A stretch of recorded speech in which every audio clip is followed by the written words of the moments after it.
The Liberty Street Cafe hadn't changed much in 30 years, and that's exactly why Marcus Chen liked it.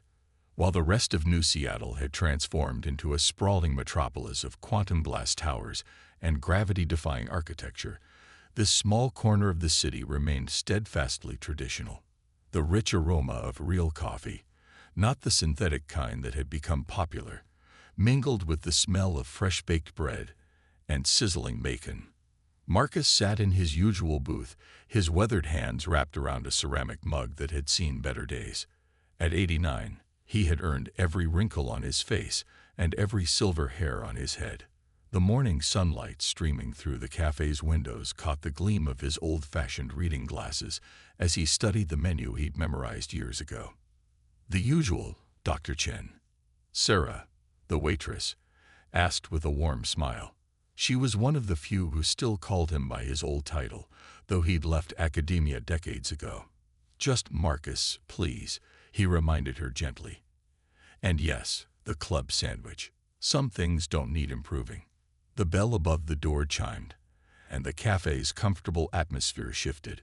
Marcus didn't need to look up to know what had entered. The sudden silence told him everything. The temperature seemed to drop several degrees as metallic footsteps clicked against the floor's worn tiles. A Veldarian had entered the cafe. The alien ambassador moved with liquid grace, its crystalline body catching and refracting light in mesmerizing patterns. Standing nearly 8 feet tall, it had to duck slightly to avoid the ceiling fans. Its face was a perfect geometric arrangement of translucent panels that shifted and realigned as it observed the human patrons. Marcus kept his eyes on his coffee, hoping to avoid attention. But fate, it seemed, had other plans. The Veldarian glided to his table, its presence impossible to ignore. "Fascinating," it said, its voice a harmonious blend of tones that somehow managed to sound condescending. "You are consuming sustenance in its most primitive form." Marcus looked up slowly, meeting the alien's kaleidoscopic gaze. "We call it lunch," he replied dryly. "In the 3 years since we established diplomatic relations with your species," the Veldarian continued, "I have observed many peculiarities. But this," it gestured at Marcus's table with a crystalline appendage. "You have access to molecular gastronomy chambers that could create perfect nutritional balance. Yet you choose to consume processed organic matter." Several of the cafe's patrons were watching now, some with concern, others with barely concealed curiosity. Sarah hovered nearby, clutching her order pad like a shield. "Perhaps," Marcus said, taking a deliberate sip of his coffee, "there's more to food than nutritional balance." The Veldarian's facial panels shifted into what Marcus had learned was their expression of intellectual superiority. "Ah yes, the human preoccupation with taste and memory. Your species clings to inefficiency like a virtue." Marcus set down his cup, the ceramic clicking softly against the table. For decades, he had avoided attention, had chosen to live quietly after leaving his work behind. But something about the Veldarian's dismissive tone struck a chord. "You know," he said, his voice carrying the weight of years, "I once spent 15 years developing a quantum entanglement array that could transmit data across light years instantly, changed the face of interstellar communication. But do you know what I remember most from those years?" The Veldarian's panels flickered with interest. "Enlighten me." "The sandwich my wife would bring me every Thursday while I worked.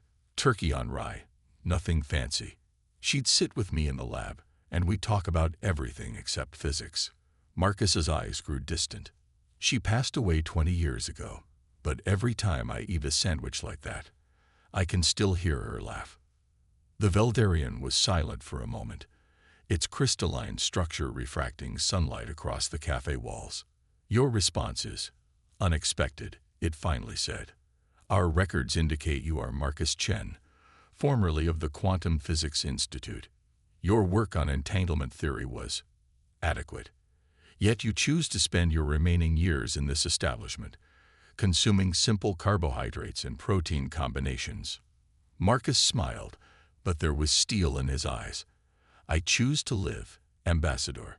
Something your species, for all its advancement, seems to have forgotten how to do. The Veldarian's panels shifted rapidly, displaying patterns Marcus had never seen before. You suggest we are incomplete. I suggest, Marcus said, as Sarah finally arrived with his sandwich, that there's a difference between advancing and living. Now, if you'll excuse me, my lunch is getting cold. The Veldarian remained motionless, its crystalline form catching the sunlight in ways that cast complex shadows across Marcus's table. For a moment, the old physicist thought he saw something like uncertainty in its ever-shifting panels. But before either could speak again, the cafe's door chimed once more. This time, 3 figures in dark suits entered, their movements too precise to be casual customers. Marcus's hand tightened around his coffee cup. After all these years, it seemed the past wasn't finished with him yet. The simple lunch he planned was about to become anything but simple. The 3 men in suits spread out across the cafe with practiced efficiency. Their movements were subtle, but Marcus recognized the formation. He'd seen it enough times during his years at the Institute. 2 positioned themselves near the exits while the 3rd approached his table, his face a mask of professional indifference. The Veldarian ambassador hadn't moved, its crystalline form now pulsing with faint blue light. A sign of heightened awareness, Marcus recalled from his briefings years ago. Dr. Chen, the lead agent said, his voice barely above a whisper. I'm Agent Phillips, Department of Advanced Research Security. We need to discuss your old project. Marcus took another bite of his sandwich, chewing slowly. Let them wait, he thought. He'd spent 30 years keeping his silence. He could spare a few more moments to finish his lunch. The Veldarian's panels shifted, creating a prismatic display that Marcus recognized as intrigue. Department of Advanced Research Security, it echoed, its harmonic voice carrying an unmistakable note of disdain. Your species' attempts at compartmentalization are quaint. Phillips ignored the alien, his eyes fixed on Marcus. Sir, what you did with the quantum entanglement array. There's been a development. Sarah, the waitress, was watching from behind the counter, her face pale. The other patrons had grown quiet, the usual lunchtime chatter replaced by tense silence. Marcus could feel the weight of their attention, the collective held breath of everyone in the room. A development, Marcus repeated, dabbing his mouth with a napkin. 30 years later, I find that hard to believe. The Veldarian moved closer, its crystalline body casting rainbow patterns across the table. Your quantum theories were flawed, human. Your abandonment of the project was logical. Marcus looked up sharply. Something in the alien's tone had changed. And how would you know about the flaws in my work, Ambassador? Those files were classified. Phillips shifted uncomfortably, his hand moving subtly toward his jacket. The Veldarian's panels rippled with what might have been amusement or satisfaction. Your species' encryption methods are as primitive as your dietary habits, the alien said. We have analyzed all your research data, including. Its panels pulsed with deep violet light. The real reason you abandoned the project.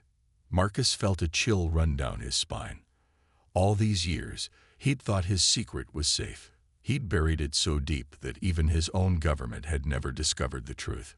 But now, Dr. Chen, Phillips pressed, we know about the anomaly. The one you found just before you shut everything down. It's happening again.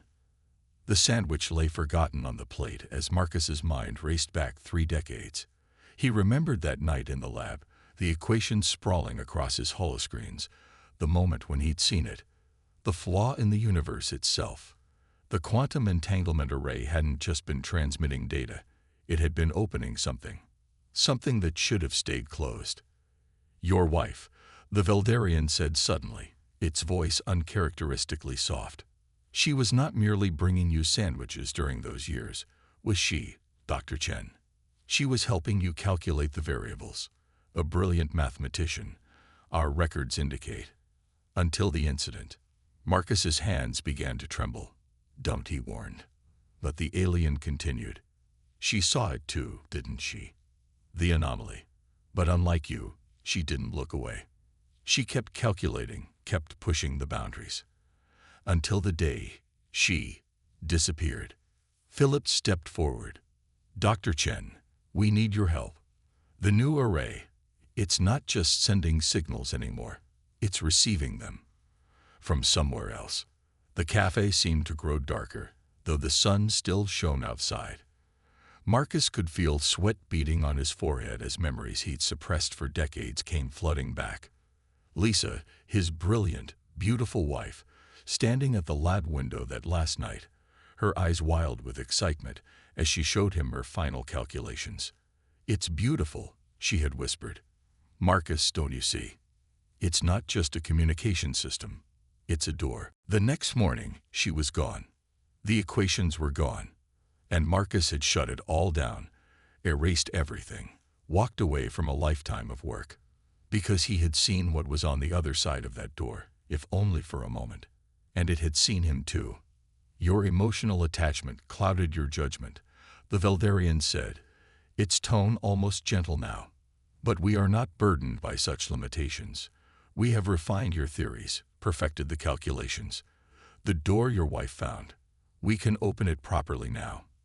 Marcus looked up at the alien, really looked at it for the first time. Its crystalline form wasn't just refracting light anymore. It was absorbing it, growing darker by the second. And in its depths, he saw something familiar, something he'd spent 30 years trying to forget. "You fools," he whispered. "You didn't perfect anything. You're making the same mistake we did. The signals aren't coming from another place. They're coming from another time. And what's on the other side?" He shuddered. It's been waiting all these years for someone to open that door again. Phillips reached into his jacket, pulling out a small quantum pad. "Dr. Chen, these are the signals we're receiving. Tell me if they look familiar." The screen flickered to life, displaying a series of complex equations. But underlying the mathematics, barely visible, unless you knew what to look for, was a pattern. The same pattern Marcus had seen in his wife's eyes that last night. The same pattern now swirling in the depths of the Veldarian's crystalline form. The simple lunch at his favorite cafe had become a convergence point, a moment where past and present collided. And Marcus knew, with a certainty that chilled him to his core, that what happened next would determine far more than just his fate. The door was opening again. And this time, he couldn't simply walk away. The quantum pad's display pulsed with an otherworldly rhythm, its equations scrolling endlessly in patterns that made Marcus's eyes hurt. But it wasn't the mathematics that troubled him. It was the spaces between the numbers, the void where something else seemed to be looking back. "Turn it off," he said sharply, pushing the pad away. "Now." Phillips hesitated, but something in Marcus's voice must have convinced him. The screen went dark, but the afterimage of those equations lingered in the air like smoke. The Veldarian had grown still, its crystalline surface now so dark it seemed to be pulling light from the room. "You recognize the pattern," it said. Not a question. "What I recognize," Marcus replied, his voice steady despite the tremor in his hands, "is that you're all being played, just like we were." The cafe had grown unnaturally quiet.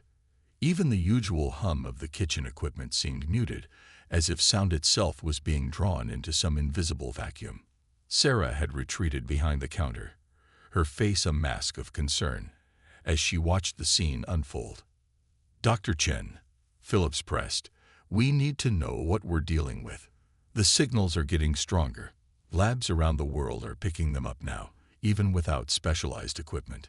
It's like it's learning," Marcus finished. "Adapting. Finding new ways to reach across." He closed his eyes, remembering. That's how it started last time too. The Veldarian's panel shifted, creating a discordant pattern that set Marcus's teeth on edge.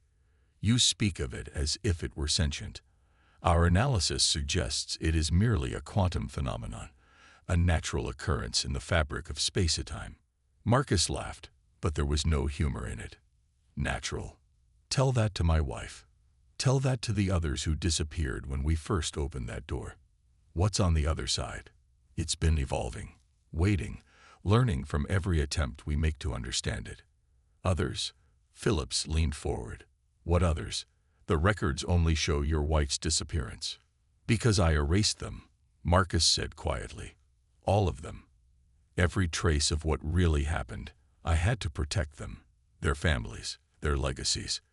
Better to let them be forgotten than to have people know the truth. The lights in the cafe flickered, and for a moment, Marcus could have sworn he saw something move in the shadows between the booths. The other patrons must have seen it too. There was a collective intake of breath, a shifting of bodies away from the darker corners of the room.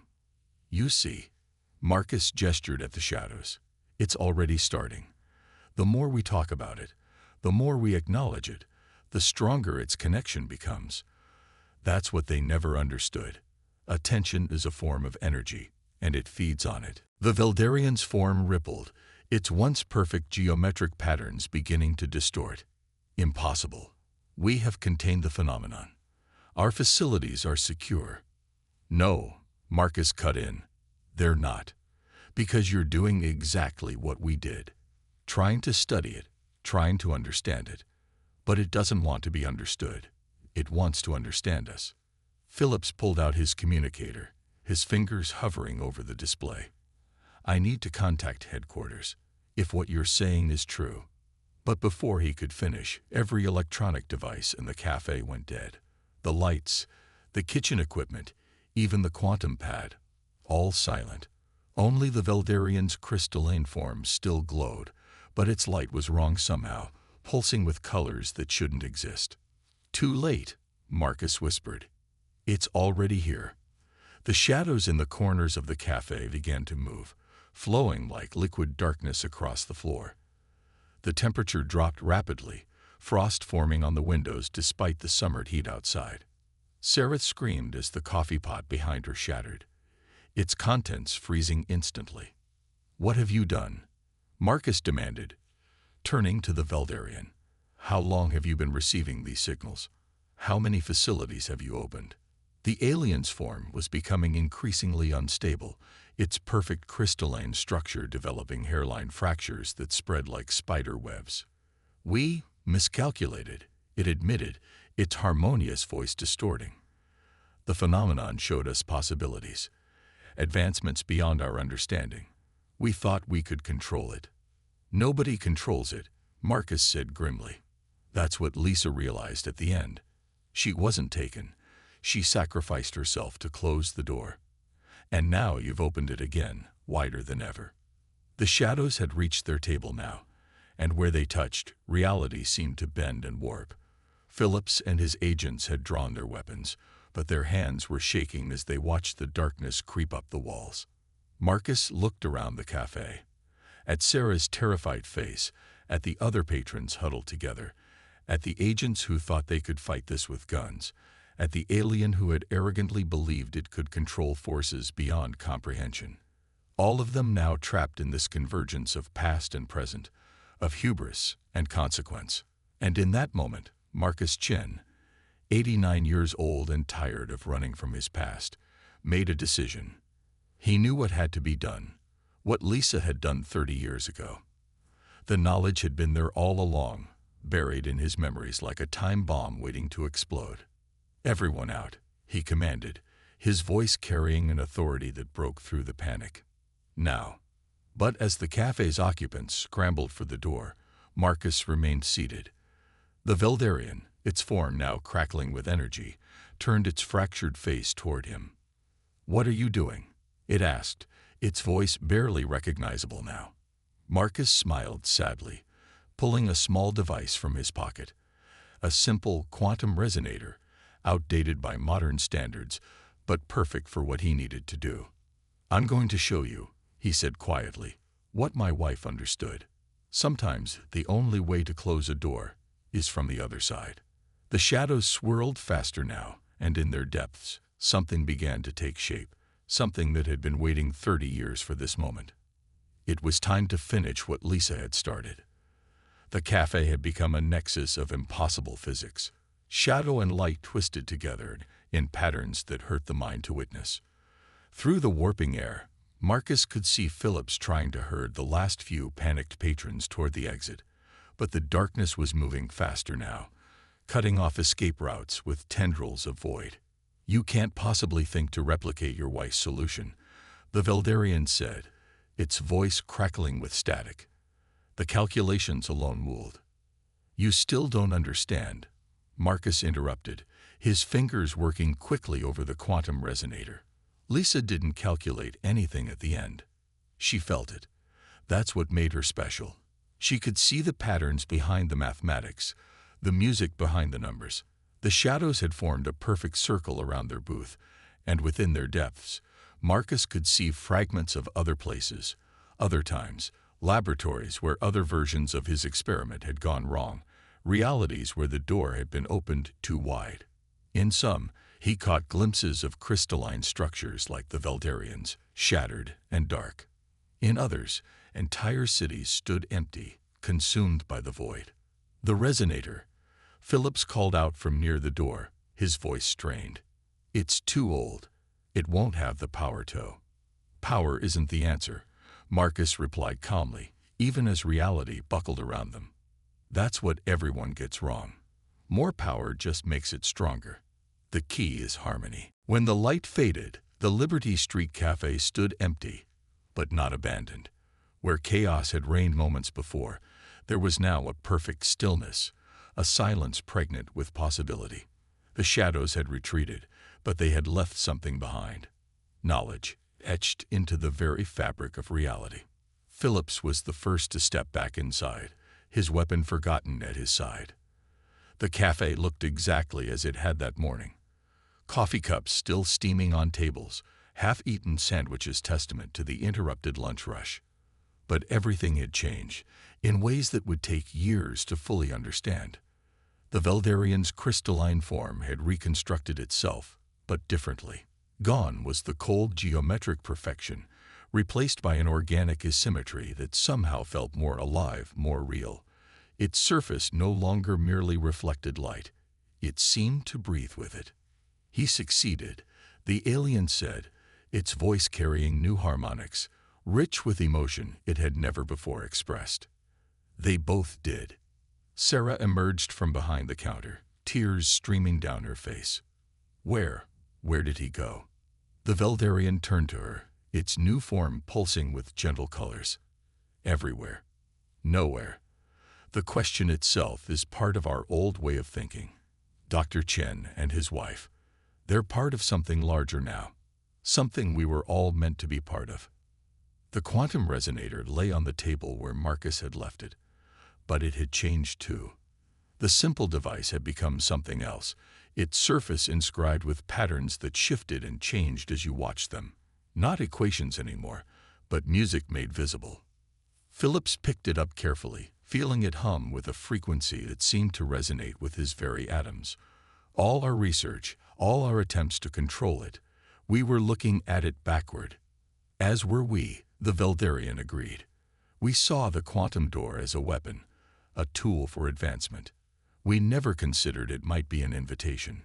Through the cafe windows, the city skyline had taken on a new quality. The quantum blast towers caught the light differently now, seeming to bend it in ways that revealed rather than reflected. And in the spaces between buildings, in the very air itself, there was a sense of presence, not threatening anymore, but welcoming. "The signals," Phillips said, understanding dawning in his eyes. "They weren't warnings about an end. They were instructions for a beginning." The Veldarian's form rippled in agreement. The entity, what we thought was an entity, was showing us how to evolve. Not through technology or power, but through harmony. Through connection. Sarah touched one of the cafe's windows, watching the glass respond to her finger with ripples of iridescent light. Mr. Chen always said the simple things mattered most. That's what he was trying to tell that first Veldarian, wasn't it? About his sandwich, about memories. "Yes," the alien replied softly. He understood what both our species had forgotten. That advancement without wisdom is merely movement. That power without purpose is just noise. Outside, people were beginning to return to the streets. drawn by some instinct they couldn't name. They moved differently now, more aware of each other, of the space between them. The air itself seemed to sing with possibility. Phillips activated his communicator, but instead of his usual channels, he found himself connected to something vast and beautiful. A network of consciousness that spanned not just Earth but reached out to the stars themselves. In it, he could feel echoes of Marcus and Lisa Chen, their understanding now part of a greater whole. "It's changing everything," he whispered. "Not just physics, but reality itself." The Veldarian finished, as it was meant to. As it always would, once we learned to listen instead of control. Sarah picked up Marcus's half-eaten sandwich, smiling through her tears. He knew, didn't he? Right from the start.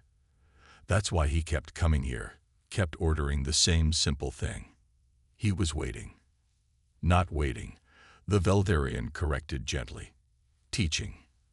Every sandwich, every conversation, every moment of connection. They were all parts of the same equation. The one his wife discovered, the one we all needed to learn.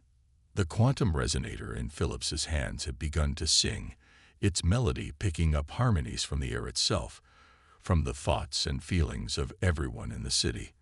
The song spoke of endings and beginnings, of barriers broken not by force but by understanding, of a universe where consciousness and reality were not separate but synchronized. In the weeks and months that followed, the world would change in ways no one could have predicted. The Veldarians and humans would learn to work together, not as separate species, but as instruments in a greater symphony. The quantum door would open again and again, not as a portal to another place, but as a window into what they could become. And in a small cafe on Liberty Street, where an old man had once shared lunch with his wife, people would gather to remember. They would tell stories about Marcus Chen, about his simple sandwich and his profound wisdom. They would speak of how the end of one way of being had become the beginning of another. But most importantly, they would listen to each other, to the music between the stars, to the harmony that had always been there, waiting to be heard.